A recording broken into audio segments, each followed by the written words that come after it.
How long have you been eating ham?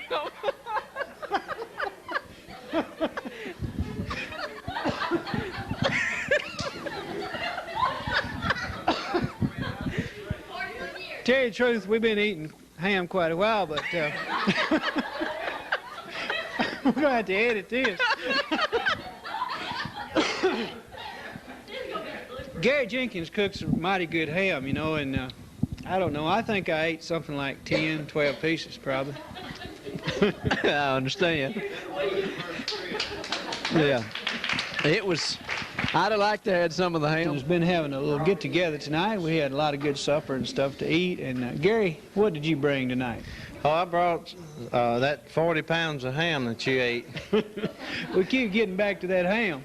The ham was really good. What do you think? Do you think everybody liked it pretty good? Especially you, but I think everybody really enjoys it. We appreciate that, Gary. Sarah Baker here with the Good News Trio. What's going on tonight? Oh, we've just had a wonderful supper. Sure have. Yeah. Y'all singing a lot now? Quite a bit, yes, every weekend. Well, that's good. We appreciate it. Like just about everybody's finished eating except we have one or two. William, did you get here late? Sure did. I thought maybe you just been eating a long time. Got here very late. You gonna drink all that tea? Much as I can. You enjoyed the meeting tonight? Mm-hmm. The supper and everything? Mm-hmm. It's evident. Mm-hmm. We appreciate you talking with us.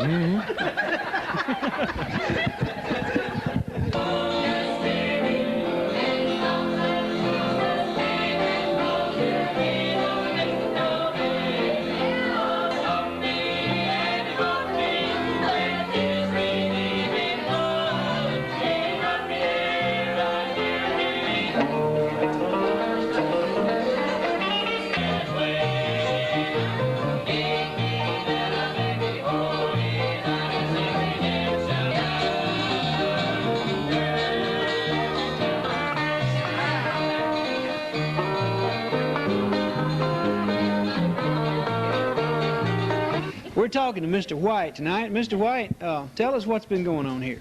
Oh, we've just had a supper, and we have one every quarter with the Gospel Singing Association. Well, looks like everybody enjoyed it. I think so. Including myself. You really did. Ham was good. You ought to know.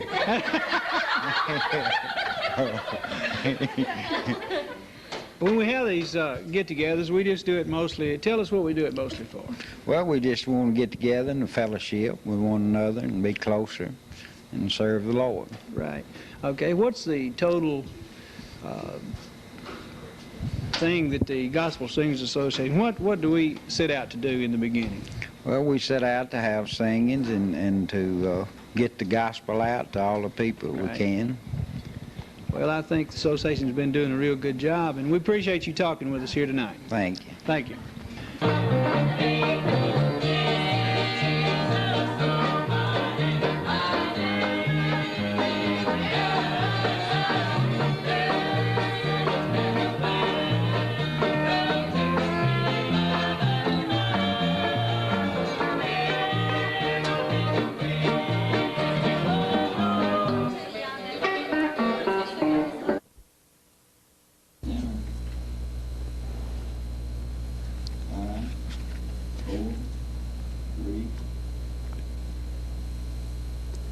Mr. McNeil is a candidate for Attorney General in the state of Mississippi.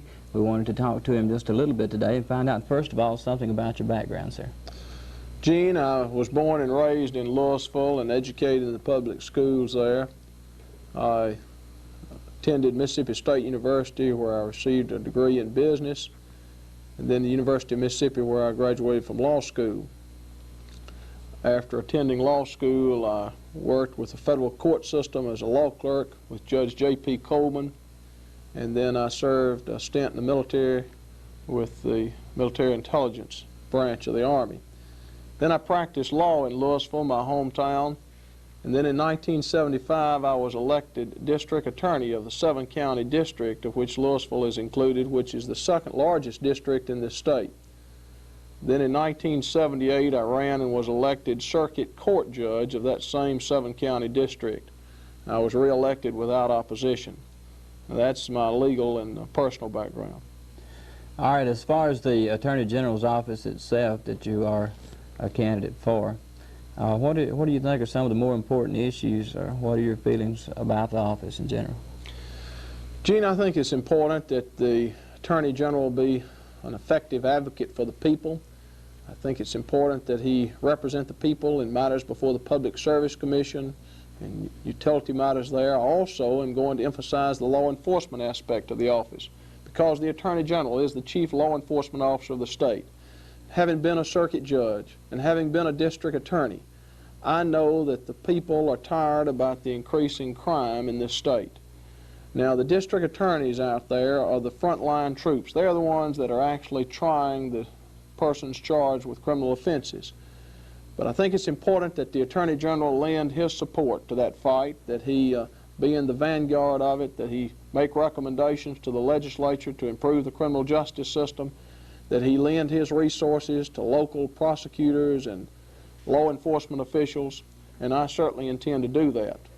I also am going to strengthen the organized crime section of the Attorney General's office, Gene. I'm going to do that because I see from being a district attorney and being a circuit court judge that a good deal of the drugs that are coming into this state are coming in through an organized crime network. The Attorney General's office presently has an organized crime section, but I believe that that section does need to be increased to combat the drugs that are coming into this state. I've seen that from a first-hand basis, from individuals that I prosecute as district attorney or that I was called upon to sentence as circuit judge. And from time to time, we were able to determine that some of those drugs were coming into the state through an organized crime network. So I've seen that firsthand. All right, as far as the campaign is concerned so far, how do you feel it's going for you? Very, very positive, Gene. We have received encouraging reports from all across the state. I've been up in North Mississippi and down on the Gulf Coast. Of course, my home is in Louisville, and I've got, I think, good support in my 7-county district. And we feel very, very positive about the campaign. Had people that are calling into our campaign headquarters, which, by the way, is also located in North Mississippi in my hometown of Louisville. I'm the only candidate in the race that is living in North Mississippi. And so we are very, very encouraged about our support in the northern part of the state and the southern part also. All right, quickly, maybe getting away just a little bit from your area of it, since you have been involved with different counties. How do you feel the redistricting is going to affect the elections this year? For supervisor, justice court judge? Things of that nature, right. Do you think it'll over the statewide scene, do you think it'll result in very many changes, or do you think things will pretty well stay the way they've been over the years? I think it's hard to tell right now, Gene, because some of the counties still are undergoing redistricting, and some of the plans have not been approved yet by the Justice Department. So I think that the jury's still out, so to speak, on the redistricting question until some of the redistricting lines are settled in all the counties. I really think that it's probably too early to tell right now. It's still 7 weeks to go before the election, before the first primary on August the 2nd. All right, Niles McNeil, candidate for Attorney General for the state of Mississippi. This is Gene Redwine for TV7 News.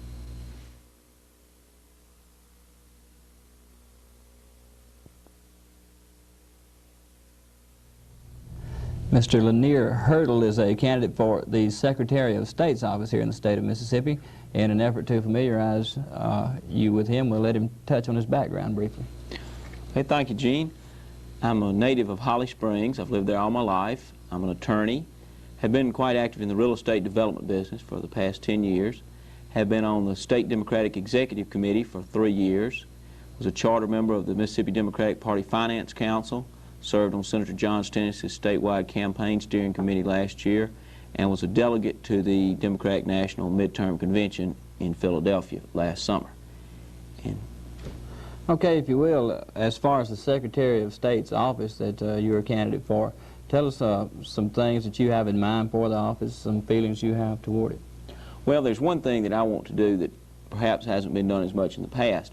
That is, the Secretary of State has a duty to assemble information about the opportunities and advantages of locating industry in Mississippi and make that information available to people in other states. And I believe that Secretary of State can do more than just make information available. I think he can actively promote Mississippi. And I think we need to work on helping our economy, getting more jobs and industry in here, and I believe the Secretary of State can offer a helping hand in this vital area. All right, are there any other comments you'd like to make then about your candidacy, the race, how it's going so far for you? Okay, well, I really think that I am the best qualified candidate in the race because although there's this issue of economic development and there's some other issues of open records, several of us want to make sure that the Secretary of State's office always keeps the records open and available to the public. But I think that's something that all the candidates in the race would be for. Everybody's for helping our economy. Everybody's for open government. As the one of only 2 attorneys in the race, I feel like this qualifies me to handle the other duties of the office, such things as chartering corporations, administering the securities laws, overseeing matters governed by the Uniform Commercial Code, registering trademarks, acting in our judicial system as agent for service of process. And since these functions are basically legal in nature, I think being an attorney is an important qualification. I would further say that all Assistant Secretary of States must be attorneys. Now, the Secretary of State himself or herself does not have to be. And also my extensive real estate background well prepares me to perform the duties of State Land Commissioner, which are now assigned to the Secretary of State's office. So I feel like I am the best qualified candidate in the race, and I guess that's one thing I would always like to add. Okay, that's Lanier Hurdle, candidate for Secretary of State's office, and this is Gene Redwine for TV7 News. Thank you, Gene. I enjoyed it.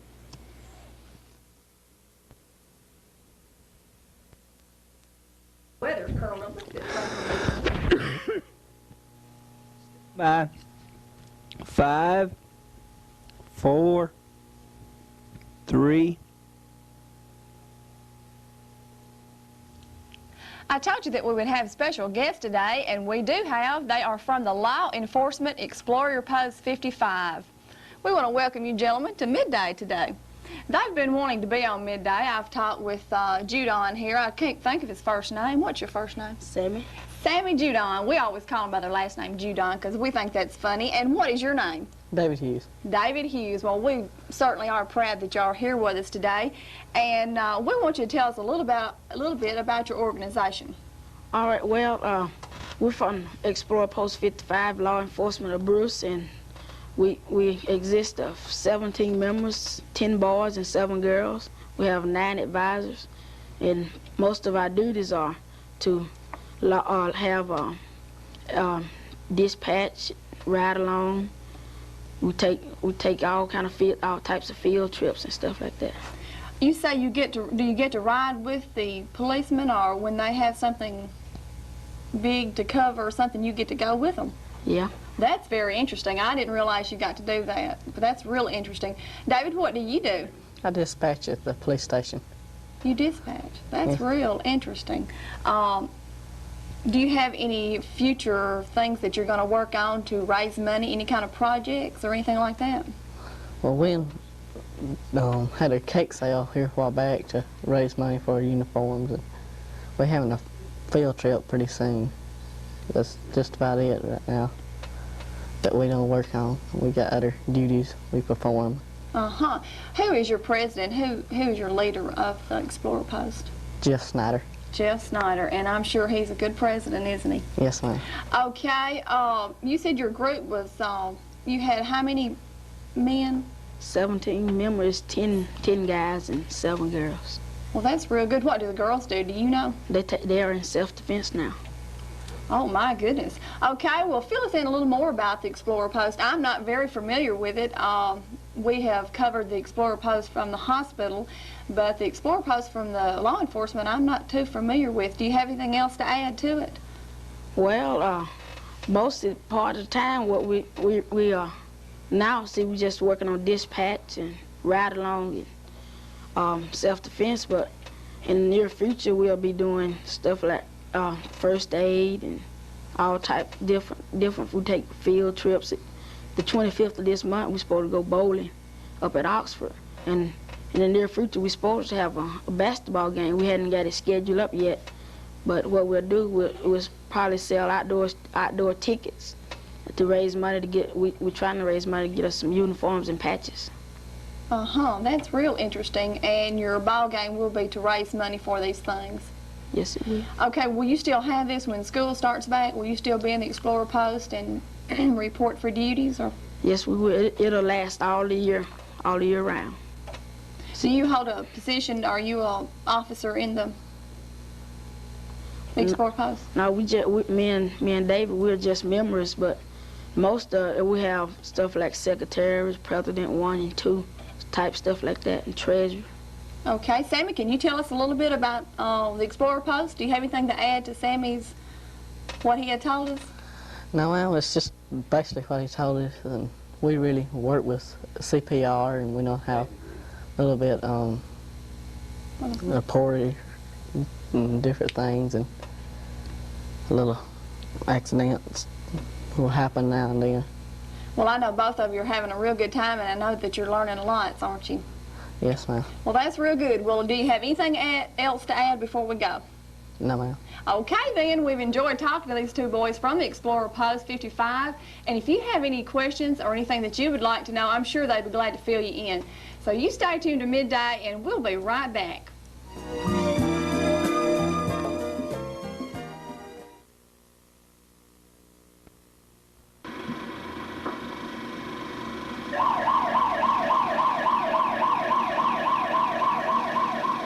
Kids will be hurt this weekend. The wounds are self-inflicted. The weapon is drugs. Cocaine will send 8,000 to the emergency room this year. Among high school seniors, cocaine use has doubled in the last 5 years. Almost a third more kids smoke pot today than did in 1975. About 1 in 10 of all of our high school seniors smoke pot every single day. The use of PCP is slowly going down. For now, still, like this boy, every year Angel Dust sends thousands of kids into hospitals and psychiatric wards.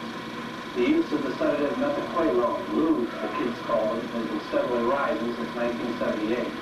The Justice Department says, except for marijuana, Quaaludes have become our children's favorite chemical high. Not quite as many are taking Valium today as a few years ago. Still, Valium overdoses will put almost 50,000 people in the hospital this year, more than any other single drug. Speed, it's never been more abused than it is today. The slogan that slowed it down in the 1960s was "Speed kills," and it still does. Finally, America's favorite drug, as well as the deadliest and most damaging, alcohol. More kids are drinking and drinking more often today than any other generation in our history. Now add in heroin, LSD, pills of every color and description, and the result is an epidemic, a generation with their future imperiled.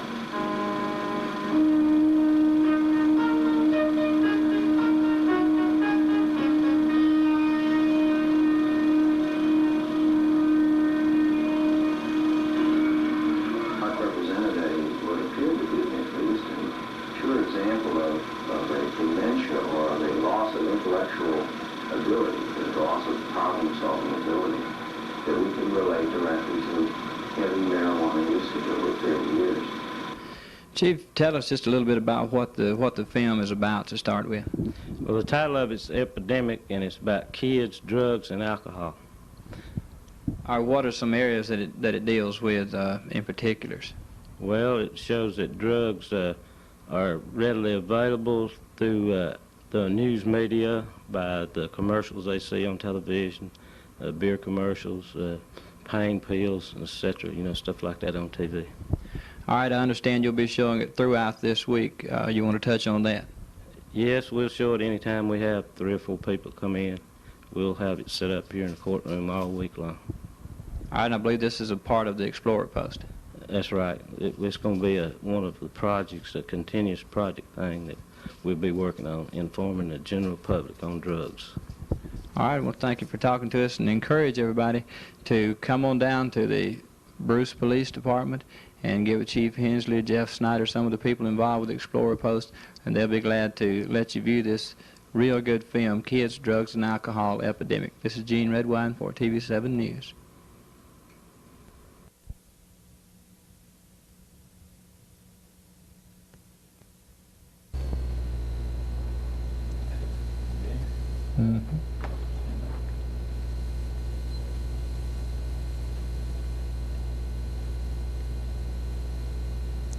Mr. Gordon is chairman of the Education Committee. Mr. Gordon, if you will, tell us just a little bit about what the special session is about and how it came to pass. We have an agency of state government, Gene, that's called the State Textbook Procurement Commission. Several years ago, the legislature placed every agency under sunset. That is, periodically, every 7 years, that agency would come up for review to see if that particular agency's life should be extended or if it should cease and just the agency abolished. This year, the State Textbook Procurement Commission came up for review, and there was a discussion in the Senate as to whether or not scientific creationism should be taught and should be included in any textbooks that were purchased through the state. So it was a discussion in the Senate, and the Senate passed a bill which created the fact that if evolution was taught, that scientific creationism should be taught also.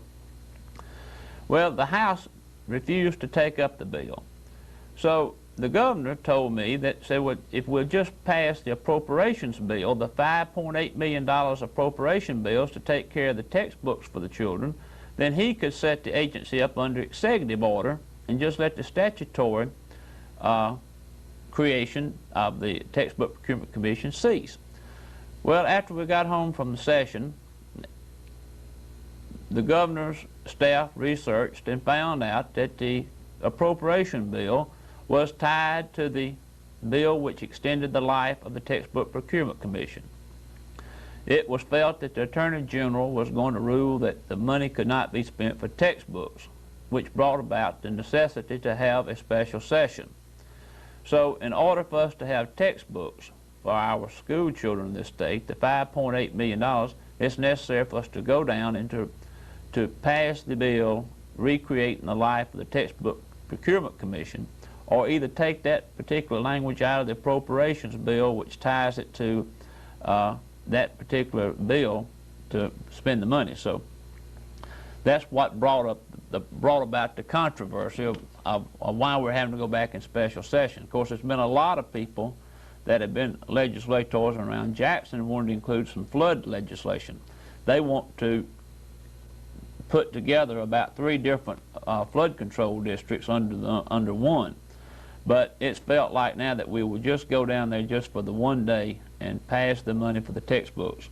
Textbooks are very important because the first and second graders, they have to have new textbooks each year. And for instance, our school here in Bruce and Calhoun City, there's just not any money, other money is available if we don't get this particular money for the textbooks. Then do you foresee any problems with the money being made available for that? No, I don't see any problems at all. I think we'll handle the business in one day. The money will be available after July the 1st, and it will be taken care of. It's senseless that we've got to spend $35,000, but we was acting on the information from the governor's office, and that information proved to be erroneous. All right, thank you. Jack Gordon, chairman of the Education Committee. This is Gene Redwine for TV7 News.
through these lateral lines that run along each side of their body. Whoops. And that's all I've brought. That's great. Ms. Barker, we really appreciate it. Appreciate the Corps helping with us. I Show appreciate this. you This is asking. great. Did y'all enjoy that? Did y'all want to? Oh, the turtle's walking away. Turtle's walking away. Ernie, if I got this on, we're ready, I think. You ready? Okay.